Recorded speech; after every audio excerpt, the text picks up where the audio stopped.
Aquele amor humano me ensinava sobre o amor de Deus. Aquela espera humana me ajudava a compreender o bonito e profundo significado da esperança. Moltmann, o teólogo que eu falava, dizia que a espera cristã, a esperança cristã, precisa ser operante. O que é isso? Significa que existe uma ação de operação. Alguém está operando alguma coisa enquanto espera. A minha mãe não ficava parada, meu filho vai chegar, meu filho vai chegar. Não, ela ia para os tachos de doce, ela ia para a faxina, meu pai ia para o supermercado, colocava todo mundo para fazer alguma coisinha. Não é assim? O contexto da espera fazia com que existisse um trabalho, uma luta. Alguém, porque está esperando, não cruza os braços, mas começa a antecipar no tempo aquilo que nós queremos que aconteça no dia de amanhã. Veja bem, minha gente, esse é o significado profundo, é a base do profundo significado da esperança cristã, que a Canção Nova nos convida a viver hoje. Alegrai-vos na esperança. Como assim?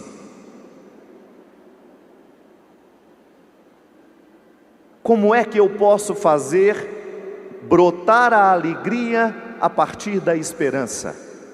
Aí você tem um compromisso implícito e que nós queremos explicitar agora.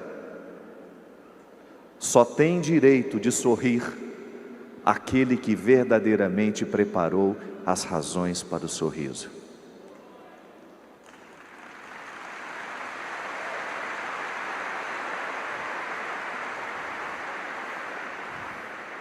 E nisso eu admiro profundamente a religião que nós professamos, a fé que nos faz acreditar no que a gente acredita. Nós não acreditamos num Deus que faz chover sobre a nossa casa, sem que antes a gente tenha dado a Ele o material da chuva.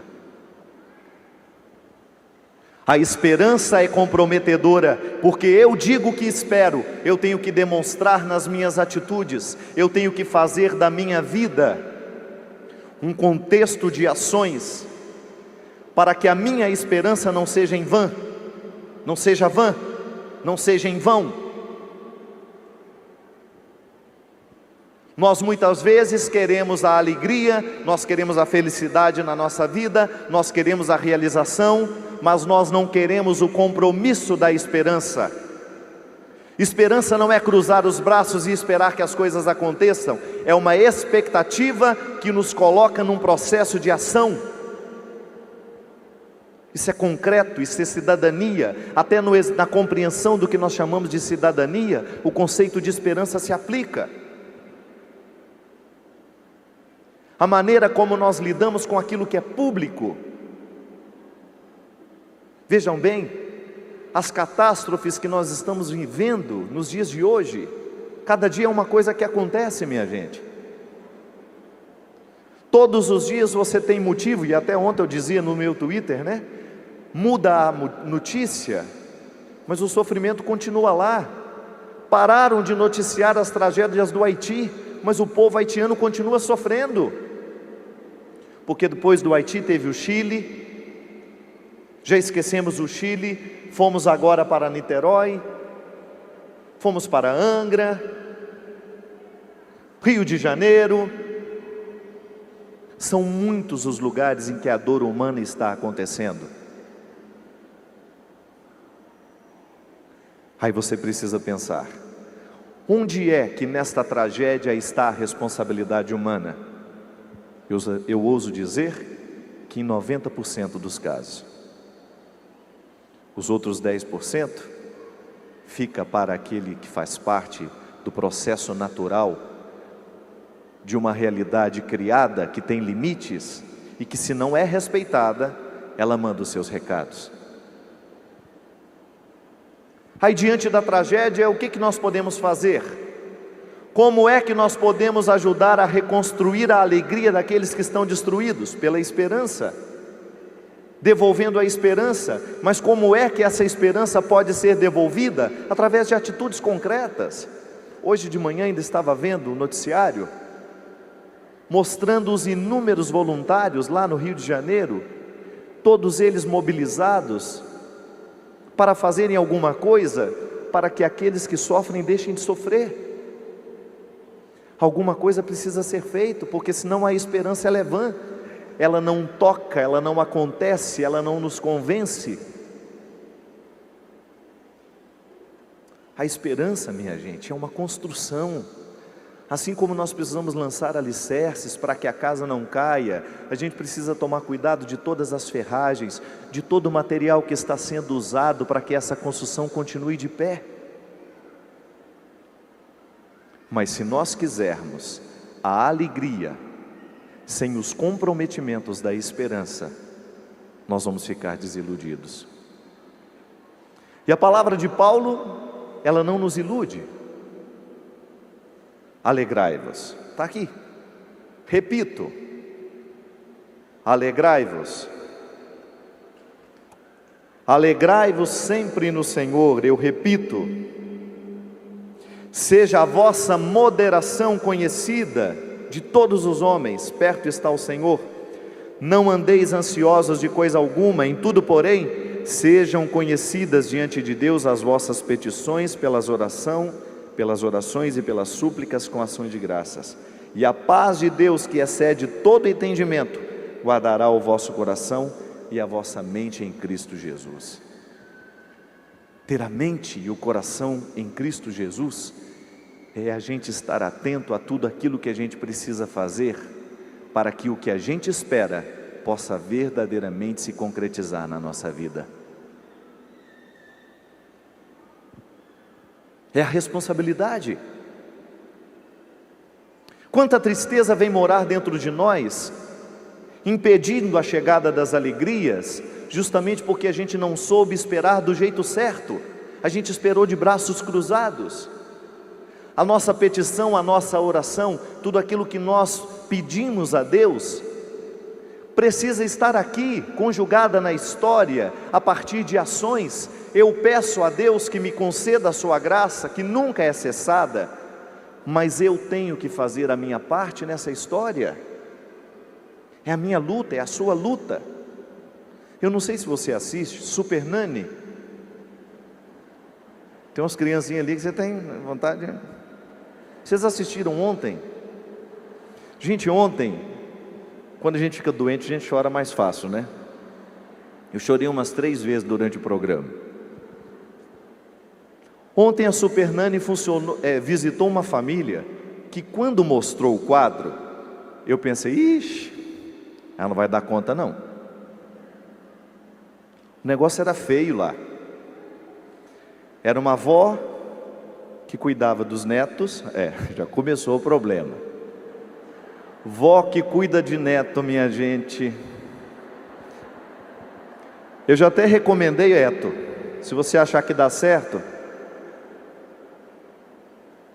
eu gostaria muito que a minha mãe escrevesse um livro pela Canção Nova, Como Destruir uma Criança.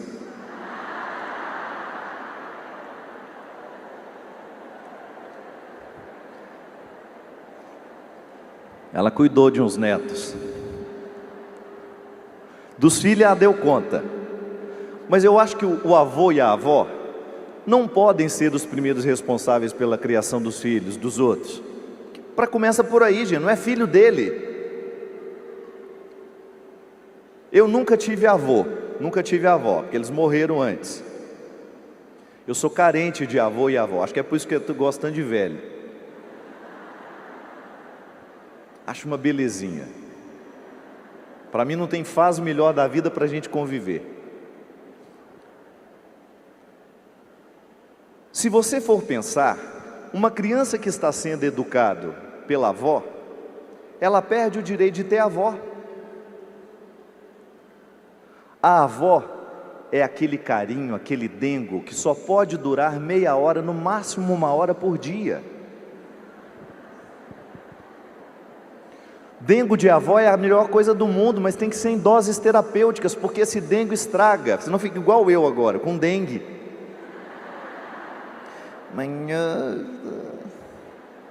Você concorda comigo? É um perigo. Pode ser que você, como avó, esteja tendo a oportunidade de educar o seu neto como se ele fosse seu filho, você esteja atento a isso, mas o seu coração é muito mais mole. Você olha para aquela carinha cheia de dente, aquela bundinha cheia de cocô, e você sente uma compaixão. Por quê? É próprio da sua idade ter mais compaixão. A vida já te amoleceu ou te endureceu demais, sei lá, e de repente um carinho de filho, de neto, um sorrisinho de neto, um pedido, ô vovó, dá para... Isso te desmonta. A mãe não, a mãe está um pouco mais imune, porque a mãe tem um pouco mais de ódio dentro de si. É verdade, o ódio é tão importante quanto o amor, é nesse equilíbrio que a gente dá conta. Não estou falando de odiar, de querer matar não, gente, estou falando do ódio enquanto pulsão necessária para a vida dar certo. Aquilo que nós chamamos de agressividade controlada, essa mistura de amor e ódio que todo ser humano tem. Não adianta você fazer essa carinha de convertido, como se não existisse ódio em você, que é mentira. Fica assim. Aliás, eu tenho um medo. Pessoa boazinha demais, cuidado. Né, Gabriel? Eu e o Gabriel, às vezes, de vez em quando, a gente tem vontade de escrever uns livros, mas a gente só não tem coragem. Essa história de que todo homem é bom, mas o homem de vez em quando não é bom não. Então, se você não consegue conciliar na vida do filho, do neto, este equilíbrio necessário, ele vira um estrago, e foi justamente o que mostrou o programa de ontem. A avó educando os filhos da filha que trabalha o tempo todo fora. Quando chega, ela não tem disposição para conviver com os filhos, porque já criou diferenças demais entre ela e as crianças. É a avó que administra tudo e infelizmente administrando de um jeito errado, deixando as crianças fazerem o que queriam. As meninas ficavam dia e noite na frente do computador, ninguém tinha uma função, todo mundo ficava nas costas daquela avó. O menino menor, minha gente, ele fazia o que queria dentro daquela casa. E o que a Super Nani precisou fazer? Mostrar que a falta de alegria naquela casa, e realmente não tinha alegria, ninguém convivia, era o tempo todo agressividade uns com os outros, as coisas não estavam felizes ali dentro. A primeira frase da Super Nani para aquela família foi muito bonita.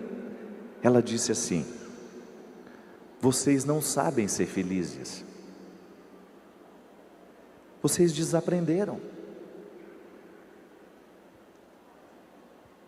Ô minha gente, vamos ser honestos. Quantos de nós hoje também podemos ouvir essa frase? Eu desaprendi de ser feliz. Eu desaprendi de ser alegre. Só que a Super Nani fez a frase acusadora, mas propôs um caminho. Aí está a esperança. Quando alguém nos mostra uma realidade ruim, mas não nos propõe uma solução, isso vira um inferno na nossa vida.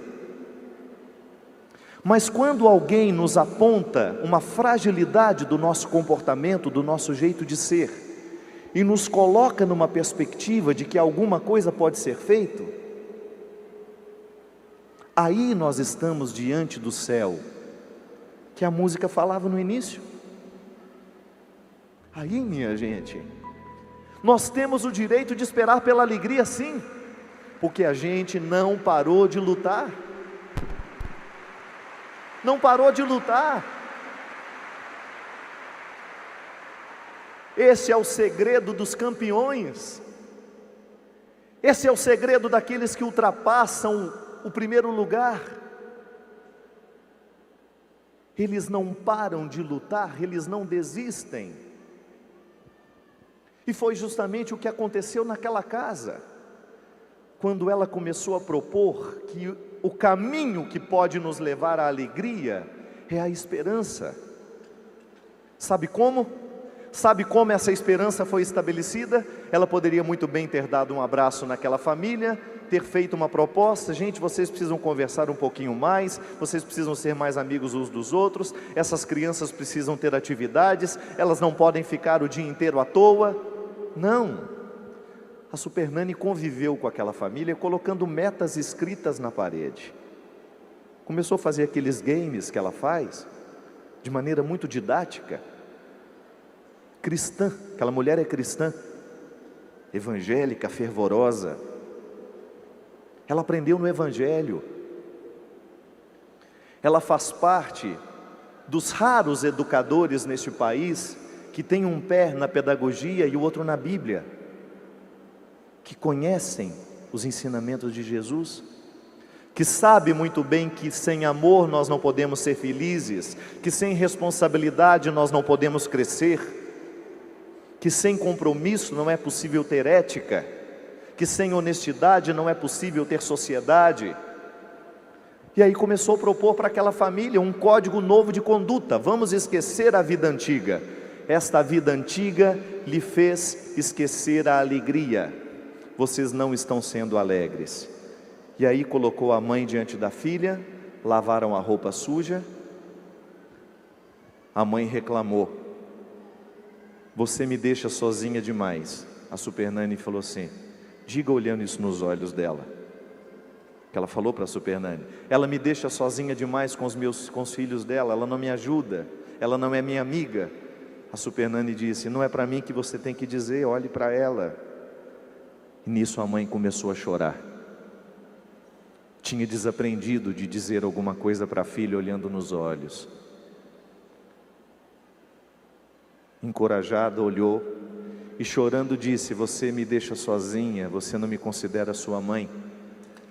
E a filha, escutando o que a mãe dizia, disse: eu estou fazendo com você aquilo que você fez comigo a vida inteira. Você me abandonou, você me esqueceu na casa da minha avó, você não me tratou como filha, você nunca me deu carinho, e agora eu não sou nem capaz de reconhecer tudo aquilo que você faz pelos meus filhos, porque existe muita mágoa aqui dentro de mim. E aí, na coragem de dizer uma para as outras: isso é esperança, trabalharam, tiveram, ao final de uma conversa de quase 1 hora, a oportunidade de se abraçarem. E a partir daquele abraço, começaram a dar os passos nas responsabilidades que a esperança sugere para que elas pudessem voltar à alegria. Minha gente, resumindo, aquela família começou todo mundo ter obrigações, as meninas que ficavam à toa começaram a ter responsabilidades, começaram a ter um compromisso de almoçarem juntas, de comerem juntas, de sentarem todos à mesa pelo menos uma vez por dia, de terem um momento de brincadeira entre a família toda, com brincadeiras simples que a Supernanny deixou para que eles pudessem fazer. O menino que só dormia na cama da avó começou a dormir sozinho no quarto que era dele, que ele já tem 6 anos, já começou a tomar banho sozinho. As regras foram o caminho para que a alegria fosse devolvida àquela casa. É isso. A alegria vai embora da nossa vida porque nos falta o compromisso com a esperança. Nós vamos deixando de fazer a nossa parte, nós vamos abrindo mão das responsabilidades que são nossas, que ninguém pode fazer por nós. Nós não vamos buscando a alegria nossa de cada dia, nós não vamos construindo a partir do nosso esforço, da nossa luta, a parte que só nós podemos realizar dentro do nosso processo, minha gente. Nós não podemos mais continuar abrindo mão daquilo que só nós podemos fazer. Você como pai, você como mãe, você como filho, você como homem, como mulher, como ser humano, que hoje gostaria muito de ir embora para casa, reaprendendo a ser feliz, reaprendendo a ter alegria, não a alegria que está aqui no sorriso falso muitas vezes, que o ator sabe dar, interpretando uma cena mesmo que o seu coração esteja dilacerado de infelicidades. Eu falo é daquela satisfação que você tem de deitar a cabeça no seu travesseiro todas as noites e você saber que você combateu o bom combate. Você foi o ser humano que você poderia ter sido. Você não deixou de fora nenhum aspecto importante. Você não abriu mão de construir a esperança que lhe dará direito ao sorriso mais tarde. É com você, é comigo. Ninguém virá aqui gritar um código moralista para nos acusar ou para nos absolver de qualquer coisa que seja. Absolvições e condenações são sentenças fáceis, simplistas muitas vezes. É por isso que Jesus fugia delas. Jesus não era adepto de sentenças condenatórias.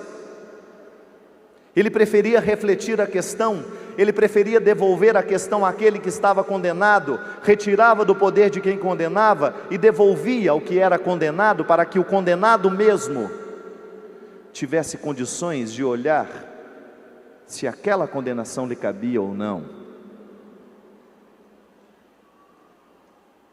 Por isso que Jesus marcou a história. Retire todo o aspecto da divindade de Jesus que nós cristãos reconhecemos e o resto do mundo não. E você saberá que mesmo em religiões que não professam Jesus como Salvador, são incapazes de negarem que nele existe um ser humano memorável. É Deus. Nós o professamos assim e nós queremos contagiar o mundo com essa verdade. Jesus era raro como ser humano, porque não classificava a vida em sim e não, porque não classificava a vida numa resposta simples que você vai cair na sua mão e depois você engole de qualquer jeito. Não. Cristianismo é luta de todos os dias, você se aprofundar nas suas questões, de você aprender a lidar com você mesmo, de você começar a descobrir onde que você erra e lá interferir para que você caminhe no processo da esperança, para que a sua alegria seja de fato construída. Essa frase resolve tudo. É cristão? Então não para de lutar não. Volto a dizer, eu não dou conta.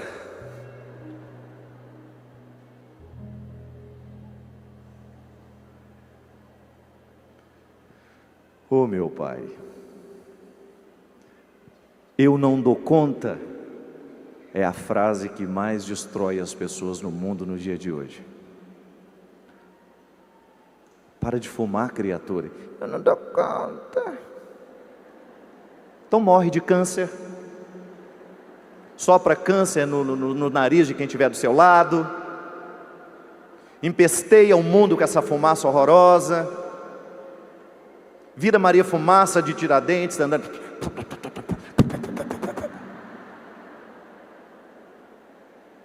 Eu não dou conta. Continua não dando conta. Esse caminho é simples. Essa resposta não requer muito de nós não, minha gente. É uma solução fácil. Eu sei que não é brincadeira parar de fumar, mas começar é. Então se um dia você começou, e se era fácil começar, assuma a responsabilidade de ter que parar, porque agora é difícil. Ninguém prometeu para você que seria fácil parar do jeito como foi começar.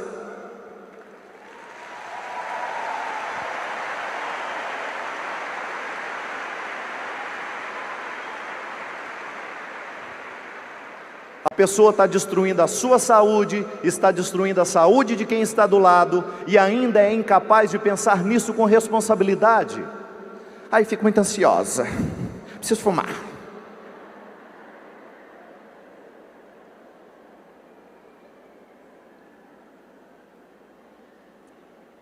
O caminho é estreito. Se achou que era fácil, estava enganado. Sem luta, ninguém pode vencer absolutamente nada. Ontem, assistindo a um comercial que eu nem sei de que era. Era uma nadadora dessas que ganhou medalhas, mostrando o processo dela. Ela falou assim: ainda bem que na minha vida eu optei desde o início a lutar pela minha saúde. Antes de ganhar qualquer prêmio, eu quis ser uma mulher saudável. Cristianismo isso. Cristianismo fortalece a sua vontade para você. Isso é positivo. Muita gente acha que essa música é uma forma de suicídio, né? Já canta com a jugular, com a faca na jugular. Não, morrer para mim é ganho, por isso, porque quando eu vivo para Cristo, eu começo a morrer para tudo aquilo que me destrói, para tudo aquilo que é mesquinho, para tudo aquilo que é rasteiro, para tudo aquilo que não faz parte de um homem e uma mulher de Deus. Os projetos de Deus são para cima. Quem gosta de nos jogar para baixo é o diabo, e dele nós não podemos ser parceiros. Viver para mim é Cristo, morrer para mim é ganho. Então ganha, pelo amor de Deus, está na hora de ganhar. Chega de perder, criatura. Cada cigarro que você acende é um pouco que você perde. Para de perder. Para de perder a sua saúde, para de perder a sua vitalidade, para de jogar dinheiro fora. Você precisa parar de beber? Eu não consigo. Eu sei que não é fácil. Busca ajuda. Busca. Precisa emagrecer? Eu não consigo. Não acredite naqueles discursos que querem te enganar. Pague o dízimo e a salvação vai entrar na sua casa. Conversa fiada. O céu não se compra com dinheiro, o céu se compra com atitude. É conversão. Pague o dízimo e você vai ver a prosperidade chegar na sua vida. Cuidado, cuidado. É trabalhando honestamente que se chega na prosperidade. Deus não é moeda de troca. Deus não é moeda de troca. O seu dízimo, a ajuda que você dá aos miseráveis, aos pobres, à sua comunidade, à sua paróquia, à sua diocese, à Canção Nova, ela não é uma obrigação, ela nasce da sua capacidade de reconhecer que Deus lhe dá muito e que por isso você ajuda aquilo que precisa, sobretudo aquilo que divulga aquele que é maior. Não corra atrás de um cristianismo que te ilude. Não corra atrás de um cristianismo que te entorpece, que esquece que esperança tem que trabalhar, minha gente. Que para se chegar ao céu tem que dar trabalho, tem que subir muita escada. E aí, minha gente, sabe o que é bonito? O céu que nós tanto esperamos, ele já começa em realidades muito concretas na nossa vida. Às vezes o céu que você espera é parar de fumar. É perder uns quilos, não é para ficar bonito não, gente. Não é só para ficar bonito não, é para ficar mais saudável. Porque tem gente gorda que é muito mais bonita que aquele magrelo. Estou falando disso não. Estou falando de saúde. Não é? É a gente não desistir. É a gente saber que nós não temos o direito de nos entregar. Vou terminar contando uma historinha que para muitos eu já contei.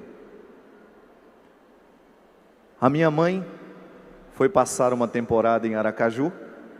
Eu já falei isso, a minha mãe é uma pessoa muito perigosa. Não convide ela para passar uns dias na sua casa, que ela vai. Foi passar o Natal lá, E agora, início de janeiro, sentiu um mal-estarzinho, desmaiou. Foi para o hospital, fez uns exames, não deu nada. Isso numa quinta-feira, não, numa terça. Na quinta-feira, ela estava no interior de Aracaju, a Jânia, que eu estava hospedando a minha mãe lá, falou assim: Dona Ana, vamos em Aracaju para a gente fazer um exame, para ver o que verdadeiramente aconteceu com a senhora? Aí foram levar a Dona Ana, na quinta-feira, e qual não foi a nossa surpresa? Que a Dona Ana estava infartada desde terça. Por um milagre, sobreviveu. Aí foi aquela confusão toda, precisou fazer um processo cirúrgico, né? Fez um cateterismo, uma coisa lá, desobstruiu, identificou o problema. E aí, fizeram na sexta-feira, ela estava infartada desde terça. No sábado, ela ainda na UTI, com aquela voz toda mole de quem estava doente, o doutor, o médico, colocou ela para falar comigo. Tinha falado com ela antes do procedimento, então depois do procedimento, ela lá na UTI, ela falando comigo. Aquela voz mole: oi, meu filho, mas eu estou muito bem aqui, muito bem cuidada. Achei que ela estava pensando que estava numa colônia de férias, né? Que a UTI era uma colônia de férias. E aí, lá pelas tantas da conversa, eu notei que ela começou a falar mais baixinho, como se quisesse me contar um segredo. Coincidentemente, na segunda-feira, isso era um sábado, na segunda-feira eu teria um show para fazer numa cidade próxima, uns 50 a 60 quilômetros de Aracaju. E ela sabia. E aí ela na UTI, com o telefone do médico, ela começou a falar assim mais baixinho: aqui, segunda-feira você vem mesmo? Falei: vou, mãe. Pois é, sabe o que eu estava pensando? É que eu estou bem amiga do médico. Aí eu pensei, quem sabe, ele pudesse me liberar para eu ir no show.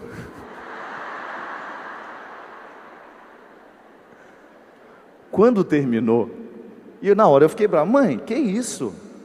Só está numa UTI, mãe. Não é brincadeira o que a senhora teve, só teve um infarto. Ela ouviu tudo caladinha e só falou assim: você está certo. Mas na hora que desligou o telefone, eu fiquei rindo sozinho.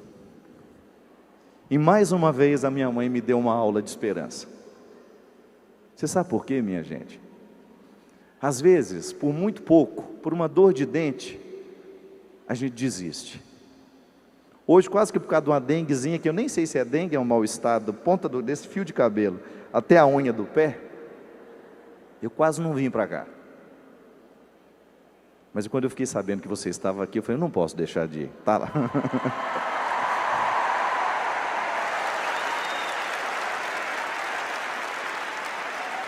E mesmo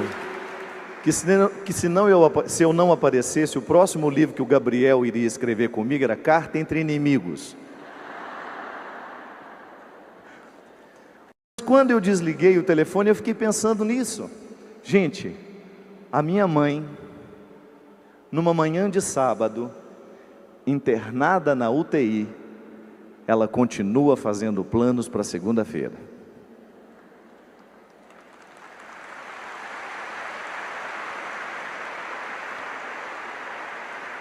Aí, eu cheguei a uma conclusão, que a minha mãe vai morrer. Não vai ter jeito. Mas ela vai morrer vivendo. Não desiste fácil, não. Sabe qual que é o segredo da Dona Ana? Ela teve um infarto, mas o infarto ainda não tem a Dona Ana.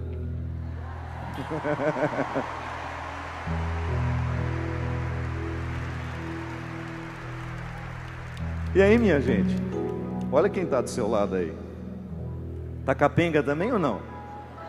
Tá na UTI? Tá? Mais ou menos, né? Fala para ela assim: mesmo que você esteja na UTI da vida, do sofrimento, da tristeza, nunca deixe de fazer planos, porque Deus lhe quer esperando, e na construção dessa esperança, preparar o seu sorriso. Erga os seus braços.